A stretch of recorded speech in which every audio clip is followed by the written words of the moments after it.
저는 방송작가 그 중에서도 지금 방금 라디오 PD님이 이제 말씀해 주셨는데 저는 라디오를 더 좋아하긴 하는데 TV를 쓰는 그 중에서도 드라마를 쓰는 김경희 작가라고 합니다. 제 소개는 이제 얘기하면서 조금씩 하기로 하고요. 저 얼마 전에 지난달이죠. 그 연예계를 발칵 뒤집어 놓은 쇼킹한 뉴스가 하나 있었죠. 송송 커플의 탄생. 여러분들 많이 섭섭하셨죠? 남자분, 남학생들, 여학생들 다. 예, 그 쇼킹한 일이 있게 된 게 왜 그랬을까요? 태양의 후예를 찍지 않았다면 그들이 과연 결혼할 수 있었을지. 예, 부부의 연은 신이 맺어준다고 하는데, 예, 그 어려운 일을 작가가 해냈죠. 그게 바로 방송작가입니다. 예. 먼저 그런 재밌는 얘기를 좀 시작을 하고요. 먼저 방송작가란 무엇인지, 한번, 일단은 작가라는 건 글을 쓰는 건데, 글 중에서도 여러분들 뭐 책 여러 가지가 있잖아요. 그런데 그 중에서 방송을 쓰는 게 방송 작가죠. 근데 방송에는 여러분도 알다시피 텔레비전, 라디오, 그리고 요즘에는 이제 인터넷도 방송으로 이제 뭐 SNS 드라마나 뭐 이런 것들이 웹드라마 같은 것들이 많아지면서 이제 인터넷도 포함해서 모든 것을 대본을 창작하고 집필하는 사람을 당연히 방송 작가라고 하겠죠. 크게 말해서 두 가지로 나눌 수가 있어요.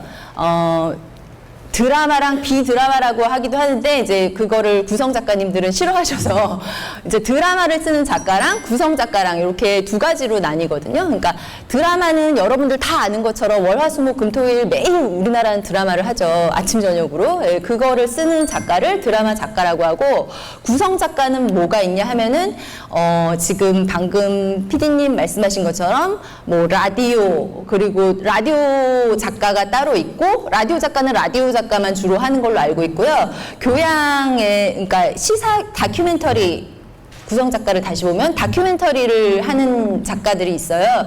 그분들 뭐 다큐멘터리는 여러분 다 아시겠지만 뭐 저런 것들 그리고 이제 시사 교양이라고 해서 교양 다큐멘터리가 약간 경계가 애매하긴 한데 뭐 PD 수첩 그것이 알고 싶다 뭐 이런 심각한 것 정보 프로그램 있잖아요. 그런 거를 시사 교양이라고 하고 이제 예능에는 이제 여러분들 되게 좋아하는 요즘은 예능이 드라마를 이긴다고 하는데 대세죠. 뭐 무한도전 런닝맨 1박 2일 말고도 뭐 여러 케이블이나 뭐 이런 데서 하는 여러 가지 재밌는 예능들 그리고 이거를 조금 애매하긴 한데 시트콤이라는 게 요즘은 잘 없는데 예전에 시트콤 드라마가 있었죠. 그래서 시트콤 드라마도 예능 작가들이 하기도 하고 시트콤 작가라고 이렇게 따로 부르기도 했어요. 그래서 이렇게 구성 작가 안에서는 이렇게 자기 분야들이 나눠져 있다. 그런데 요즘은 그 아주 TVN에서 히트를 쳤던 응팔, 응사, 뭐 응답하라 시리즈가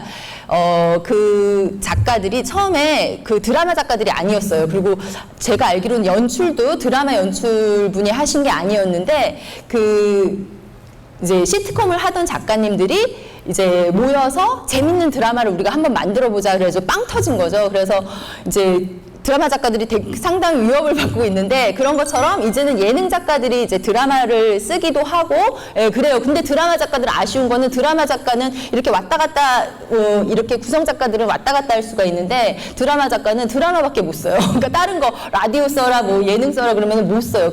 이게 완전히 장르가 나눠져 있다는 거. 그리고 요즘은 조금 이제 뭐가 대세냐면은 장르가 이렇게 혼합된 게 대세예요. 그래서 여러분들 뭐 이렇게 예전부터 이제 KBS가 제일 먼저 그런 걸 한 것 같은데 뭐 예를 들면 비타민 이런 거 건강 정보 프로 예전에는 재미없게 고루하게 이렇게 전달을 했다면 이제 막 예능처럼 이렇게 연예인들이 나와서 막 건강 검진을 받고 막 이런 식으로 이렇게 아이디어를 낸 게 뭐 PD님과 작가님들이겠죠. 그래서 그런 것처럼 뭐 알쓸신잡 요즘 뜨죠. 그런 것들이 원래는 되게 시사 교양적인 이야기인데 그거를 예능으로 푸는 거죠. 그리고 뭐 수업을 바꿔라 뭐 이런 것들 예전에는 그런 거 하면 다큐멘터리 갖고 막 시사 이야기 갖고 그래서 잘 안 보던 것들이 이제 재밌게 포장을 해서 그렇게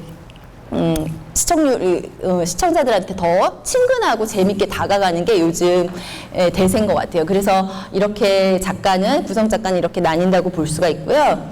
그리고 이제 그러면 뭘 하냐, 그 작가들은 그 방송에서 뭘 하냐를 이제 보면은, 이제 드라마 작가는, 저는 이제 드라마 쪽이기 때문에 여러분들한테 드라마에 대해서는 조금 더 자세하게 말씀드릴 수 있는데, 드라마는 당연히 드라마에 나오는 대본을 쓰겠죠. 근데 대본을 쓴다고 해서 그냥 책상에 앉아가지고 그냥 대본이 뭐 누구 해가지고 뚝딱뚝딱 대사가 나오는 게 아니라, 처음에 이제 어떤 드라마를 쓸 건가를 이제 여러분들이 생각을 해야 될 것 같잖아요. 그런 걸 기획이라고 그래요. 그러니까 요즘은 뭐 세상이 이렇게 돌아가니까 이런 이야기가 먹힐 것 같아 라고 이제 먼저 하고 싶은 이제 할 이야기를 기획하고 주제를 선택한다고 그러죠. 그런 거는 이제 PD님들이랑 같이 이렇게 협의하기도 하고 작가 혼자 하기도 하고, 그래서 이제 그런 것들을 예를 들면 뭐 사극을 하기로 했다, 아니면은 뭐 메디컬 드라마를 하기로 했다. 그런데 작가가 신은 아니잖아요. 모든 걸 다 알 수는 없잖아요. 그래서 그때부터 이제 내가 모르는 장르가 있다 그러면 내가 하고 싶은 이야기에 대해서 이제 취재를 해야 돼요. 그래서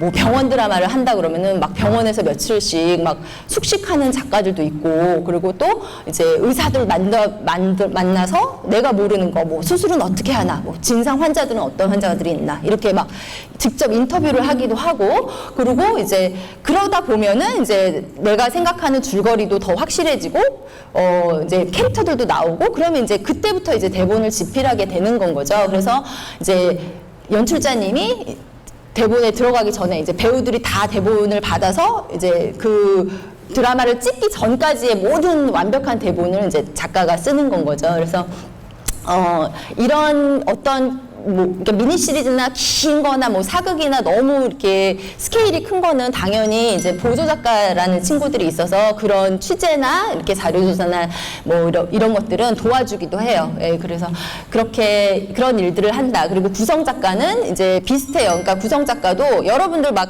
예능 같은 데 나와서 뭐 연예인들이 뭐 이렇게 대충 막 이렇게 말장난하고 그러는 것 같잖아요. 근데 거기도 다 대본이 있대요. 저도 뭐 자세히는 모르지만 다 대본이 있대요. 그리고 뉴스 뭐 이런 거 아나운서들이 다 하는 것 같지만 사실은 작가들이 다 같이 써주는 거예요. 뭐 같이 뭐 완전히 뭐 작가 혼자 쓰진 않겠지만, 그런 것처럼 모든 방송 프로그램에는 이제 작가가 대본을 쓴다고 생각하시면 될 것 같고, 조금 다른 거는 이제 구성 작가 같은 경우는 뭐 예를 들면 예능이다, 뭐 라디오다 그러면은 이제 거기에 뭐 출연진 같은 거 섭외하고 뭐 이런 일도 이제 같이 하는 걸로 알고 있어요. 그래서 작가가 하는 일들은 대부분 이런 일들이다. 그리고 이제 그러면 어떻게 작가가 되느냐라고 했을 때도 조금 구성 작가랑 드라마 작가랑 조금 데뷔 이렇게 되는 게 약간은 차이가 있어요.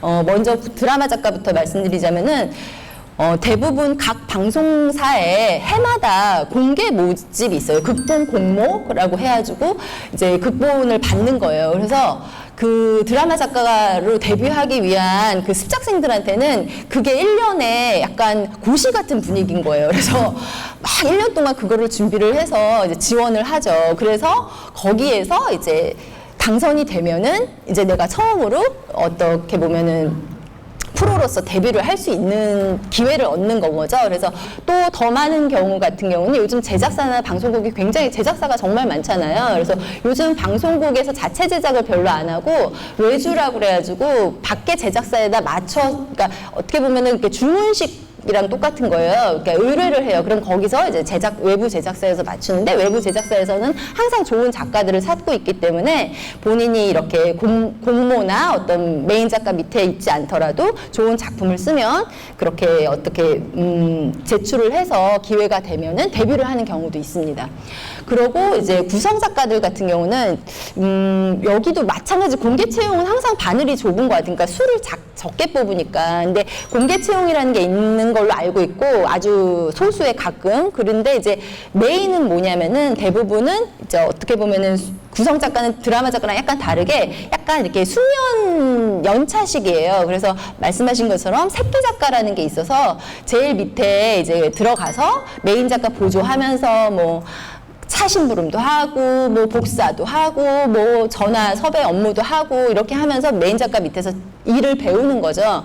그렇게 해서 이제 메인 작가로 올라가는 건데, 이제 또 꼭지 작가는 뭐냐, 꼭지 작가라는 게 있어요. 그러니까 꼭지 작가라는 거는 그 예를 들면 뭐 생생정보통이다. 그러면은 그 안에 여러 개가 있잖아요. 이야기가. 그러면 하나씩 꼭지를 맞는 거예요. 그래서 새끼 작가를 하면 그 다음에 꼭지 하나를 주는 걸로 알고 있어요. 그래서 꼭지 하나를 맡아서 자기 걸 쓰고 그렇게 해가지고 또 수년이 되면은 그 모든 방송을 프로그램을 책임지는 메인 작가가 되는 거죠.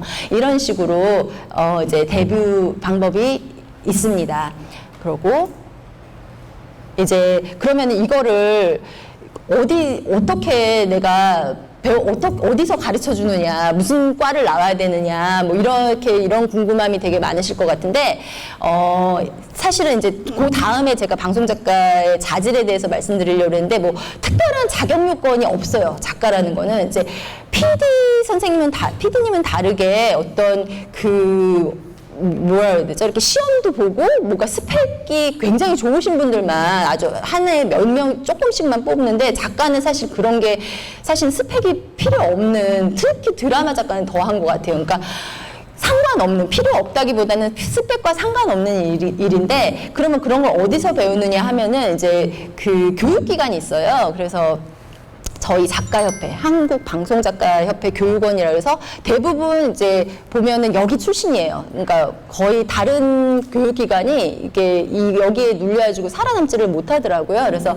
교육원에 가면은 작가 선생님 그리고 PD 선생님들이 이렇게 현장에서 필요한 그런 드라마 작법을 가르쳐 줍니다. 그래서 그거를 통해서 저 역시 이제 못 모르고 여기 갔다가 작가협회 교육원에 갔다가 작가가 된 케이스인데 이런 데서 이런 교육기관이 있다. 그리고 예전에는 KBS, MBC, 뭐 SBS 다 아카데미가 있었는데 요즘은 없어진 것 같아요.